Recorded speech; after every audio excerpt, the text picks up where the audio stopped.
Hope you all are doing well. Hope you all are having a fantastic fall season. I love it, enjoying it. So much fun.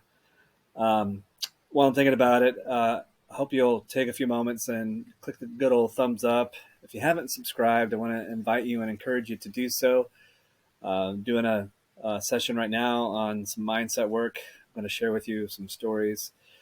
Um, but we have other content on this channel as well. I'm a big fan, a connoisseur of bourbon. Sometimes I'll do some bourbon tasting and share with you some of those experiences. We have travel vans that we're working on, and soon one will be ready and out on the road. Have a couple of vacation spots that we'd love for you to check out. One in Edisto, South Carolina, which, by the way, is gorgeous this time of year in October, and then also up in Saugatuck, Michigan, which also is a gorgeous location throughout the year. Both are great throughout the year, but with the leaves changing up in the Midwest, Saugatuck is going to be amazing this time of year too. So, and we still have some availability, so check it out. Message me, I'll send you the links if you're interested. But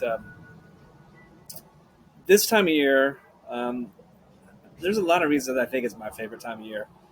My birthday is this time of year. That was probably when I was a kid. That's probably one of the main reasons why it was my favorite time of year. But the other thing that I enjoy about this time of year is it's playoffs for Major League Baseball. And, I used to be a huge sports fanatic, watching sports, football games, basketball games, baseball games all the time. And I don't watch a lot of sports these days, but I do typically listen to the Cincinnati Reds. So yeah, I've been a lifelong Cincinnati Reds fan. I think I inherited that team because, well, it was my dad's favorite team, and back in the mid '70s, they were amazing, the Big Red Machine. So I kind of inherited that team, and for the past 30 or so years, hasn't been a ton to cheer for. Although this year was kind of exciting for me, and my Cincinnati Reds baseball experience. I've been to uh, quite a few games over the years in person. I don't usually watch them on TV. It's not typically has been available to me, but I remember as a child, I would listen to Reds games on AM radio, WLW 700, and I think that's still a thing. But I have the annual subscription where I can listen to the Reds on my phone or computer or whatever the case may be. And I listened to a fair number of Reds games in a season. And this year was an exciting year because they were not supposed to be good at all. And in fact, the first third or so of the season, they were proving all the prognosticators correct. They were not good. They struggled in a huge way, but then they caught fire. And there for a stretch, I think they won, I think it's at least 12 games in a row. And they were ahead of their division for a while. And I was like, all right, they're going to make playoffs. And actually, I spent a lot of time just like trying to manifest that. Like how cool would it be? In fact, I told Amanda, I told my kids, like, Reds are going to make the playoffs. This was a few weeks ago. And when they do, I'm going to go see them and play their playoff games in Cincinnati. Now, it didn't turn out that way. It was a close competitive race at the end of the year. They ended up finishing 82-80, but for all intents and purposes, it's a successful year for a team that was supposed to have a 100-loss season. So, congratulations, Cincinnati Reds. I'm excited for what you're going to do next season. But I share the baseball story a little bit because it reminds me of a baseball story that I had a few years ago, and it was a little over 10 years ago. And the origin of the story is a family friend, someone that was, a pillar of the community had passed away. Sad moment for sure. It happened unexpectedly, and I went to the funeral to pay my respects to the person and to their family, and there were so many people there, so many people, and the line to stand in to wait to share your condolences with the family was crazy long. And I know this might sound a little bizarre, but sometimes funerals are fantastic networking opportunities. And in this case, I was reconnecting with people that I hadn't seen in a long, long time. It was kind of good to catch up. But in that moment, someone that I was talking to had shared that Indian Creek High School, the high school that I went to as a child and teenager, that they had a vacancy at their varsity high school baseball coach. Oh, that's interesting. Now, it was interesting. Up until that point, I had really zero coaching experience, but I love the game of baseball. I mean, okay, sure. I coached my kids when they were young playing soccer, 5, 6, 7. But let's be real. When you're coaching young kids playing soccer or just about any sport at that age, it's kind of like herding cats. And I'm not so sure I was a great cat herder, but I enjoy being around the kids and I think the kids had a good time. But just hearing that there was this opening for a baseball coach was intriguing to me, and something inside of me said, "Spear, you should put in your application for that. I mean, what do you have to lose?" And I was fortunate at the time. I had my own consulting practice, had quite a bit of flexibility in my schedule. But anyway, I did apply, and wouldn't you know it, I got the job.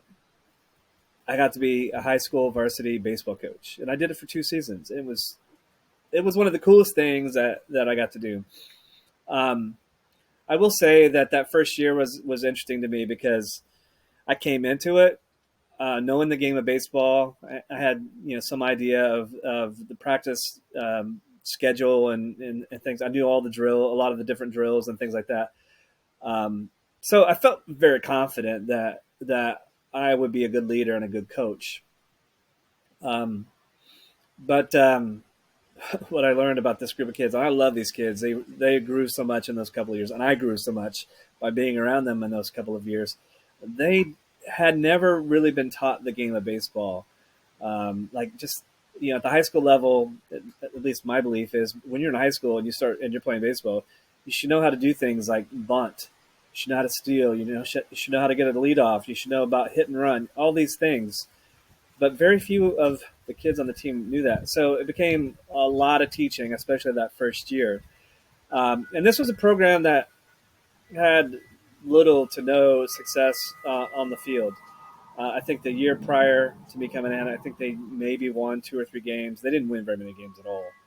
Um, but the kids worked hard. They listened. We had a great time. And that first season, we we um, we finished the regular season right around 500, and we went into the sectionals to the playoffs. And we were in the Park Tudor sectional, and Park Tudor at that time was a really fantastic baseball program, probably one of the tops in the state. And but the sectional was interesting because the first team that we played in that sectional was Indianapolis, Washington, and I admire that group of kids on that team all so much. They A lot of them did not have any sort of cleat or appropriate shoes to play the game of baseball. Some of them had to share gloves, ball gloves, baseball gloves. Um, they played, and it was not a competitive game. It was not close at all. But we got the win, and that was one of the first sectional wins that Indian Creek had in a long, long, long time. But the game, as a coach, it's like, man, this game was not a good game to prepare us for really good competition. So I had a little bit of concern about that.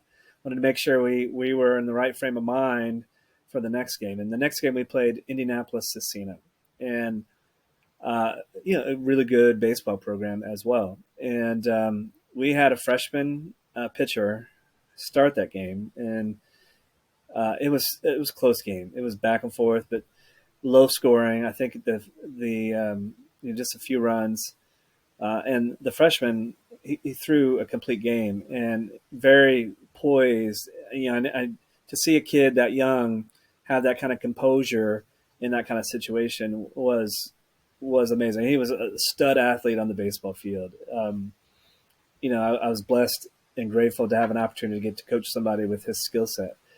But we ended up winning that game. Nobody thought we were going to win this game, and we ended up winning that game 3-2. And the team played fantastically well.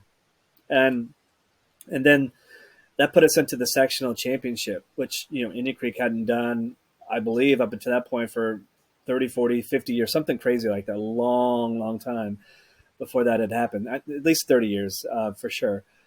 But here we are. We're in the sectional championship. Now we played Park Tudor, and Park Tudor, well, they thumped us. They were good, really, really good. But the kids, they just seem to enjoy that experience, and I'm so grateful that I got to do that. So then year two, the kids that came back that had been there, the previous season, sort of understood, what we're trying to do here.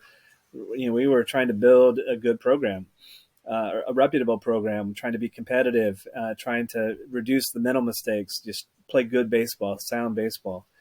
Anyway, the sectional was different than the following year. And again, we finished the season right around 500. So, pleased with some games we lost, we should have won. And some games we won, we probably should have lost, which is pretty typical with something like that. But we get into the sectional. This year we were in a different sectional. We were in the Danville sectional. In the first game, we played Tri-West and played really well. And it was a close game, good game, competitive game, and we won. And the way the bracket was, we were fortunate that then put us into the championship game. And so in the championship game, we faced off against Beech Grove. And Beech Grove and Indian Creek were similar schools in size. And, their baseball program was decent at the time. And this was a back and forth game, back and forth the whole time. And so much so that at the end of 7 innings, which is what you play in high school, we were tied. So we're going into extra innings. And there was I remember the play quite well. The kid the year before that was the freshman that had an outstanding performance on the mound in the sectional semifinal. He, now sophomore, just had a good head for the game. And I don't remember exactly how he got on base, but I know that he eventually made it to third base, and I'm coaching third base. And the pitcher for Beech Grove threw the ball, squirted away from the catcher. He had got a good secondary lead, and he had good instinct. And I didn't tell him to go or not go, but he took off, and I'm glad he did because it was a good heady play. Now the catcher on Beech Grove was really good, and turns out the ball didn't squirt away quite as far as it seemed. So close play at home. It was a bang bang kind of play, but he's out, called out. So that had we got that run, then that would have put us ahead at that extra inning. But anyway, we go into the bottom of the inning. Beech Grove's the home team, and we're still tied, and we're competitive. We're right in it, and the kids, they're excited because this could be the first sectional championship that Indian Creek High School would get. In I think the one prior to that was like in the early 70s, so a long time. Certainly longer than I had been alive, and most definitely longer than any of these kids had been alive. So anyway, Beech Grove got a guy on. I think he hit a double, so he's standing on second base, and we've got 2 outs. And time of day, I think it was about 4 or 5 o'clock in the afternoon. But anyway, the next batter for Beech Grove hits a fly ball to right field, and my outfield, great, really good outfielders. They knew the game, very consistent, very reliable. But the player lost the ball in the sun, and it ended up dropping for a hit. And the guy on second ended up scoring actually pretty easily. So Beech Grove got the walk-off win for the sectional title in extra innings. And, in that moment, it was like, man, we were so close. We worked so hard. And these kids they just, a lot of them just like froze right where they were, and they couldn't move. And, I mustered everyone up to shake the other team's hands and congratulate them on the win. And as I did in most games, I had the kids meet out in the outfield. We were going to kind of recap the game and that sort of thing. as the kids were gathering their things and mustering out in the outfield, the umpire um, for the game handed me this game ball and uh, said, "Oh, encourage you to give this to one of your players." And I just stuffed it in my back pocket, and it was tough because man, I really wanted to win, and at the same time, I was really proud of these kids to see how hard they worked, the effort that they put in, not just in that game, but the entire season to get there. Actually, the prior 2 seasons to get to this point. Um, I was just blessed to be a part of that. And, when you are around kids that 17, 18-year-old kids, 16, 17, 18-year-old kids, and they're emotionally invested into something that they could taste it, they could feel it. They were right there. They were in the thick of it. And to try to console them after losing a game in sort of a heartbreak fashion was, I don't know that I had any great words, to be honest. You can't say it's going to be all right because in that moment it really sucks. But anyway,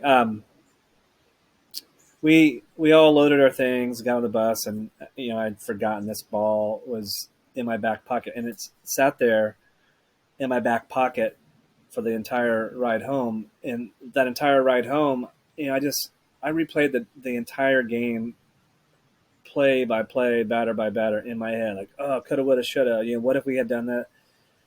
It's too late. You can't do it. I had to move on. And one of the parents of a player on the team, he was classic for. He would often remind everyone to flush it. You just got to flush it. And there's no more baseball. This was the end of my coaching career. I knew this at the end of that game, regardless of the outcome. I knew I wasn't going to come back for another season. It's really hard to flush that sometimes, but I've held on to this ball as a reminder sometimes of, yeah, of course you want to win. Um, Sometimes you get close and you don't, and that's okay. Did we do everything that we could to the best of our ability to get us to that moment in time? And we did. We did. Yeah, of course, made plenty of mistakes along the way. It wasn't perfect by any stretch of the imagination, but we worked hard and it was worth it. And now that I have a lot of time and distance from then until now, I look back at that time and it was one of the coolest things I ever got to do. So I'm grateful to the universe and for giving me that opportunity and having a chance to coach a little bit of high school baseball. So anyway, I rambled a lot. Maybe you can resonate with this story. Maybe you have your own story where you work hard for something. Maybe you achieved it. Maybe you got really close. But I guess what I'm trying to say here in a long-winded sort of way is don't let it drag you down. Keep moving. Keep pushing in the right direction. So anyway, hope you all are doing great. Talk to you all soon.